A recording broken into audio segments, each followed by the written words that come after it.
So how do you want to be perceived, you, today? Because you have a media image. The media image, I think, is pretty accurate. I'm a street fighter. That's what I am. You're more than that. No, I think I'm a street fighter. By the way, I think that's why Donald Trump and I get along so well. Donald Trump's a fighter. Great counterpuncher. Great counterpuncher. He's a fighter. I'm going to be his wingman outside for the entire time to protect. So you'll not be attacking Donald Trump in your role? No. Our purpose is to support Donald Trump. By the way, and destroy his enemies?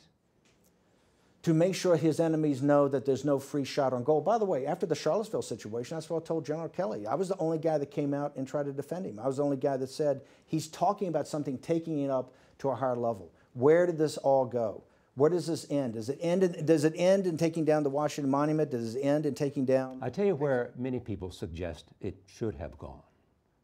It should have gone in terms of denouncing, specifically from the very beginning, neo-Nazis and white supremacists and people of that political view. And it should have gone there because those were people that Americans in World War II went to fight against. And you should have instantly have denounced them. And you didn't at first instinct. In fact, you seem to be doubling down in terms of a moral equivalency.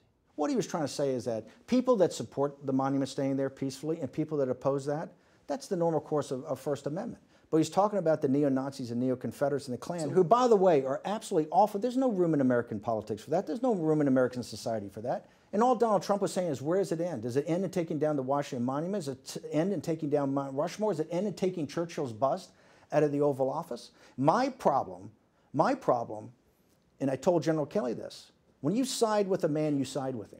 I was proud to come out and try to defend President Trump in the media that There are no exceptions in terms of siding with someone? You can tell him, hey, maybe you could do it a better way, but if you're going to break, then resign. If you're going to break with him, resign. The stuff that was leaked out that week by certain members of the White House I thought was unacceptable. If you find it unacceptable, you should resign. So who are you talking about? I'm talking about, obviously, about Gary Cohn and some other people, that if you don't like what he's doing and you don't agree with it, you have an obligation to resign. So Gary Cohn should have resigned. Absolutely.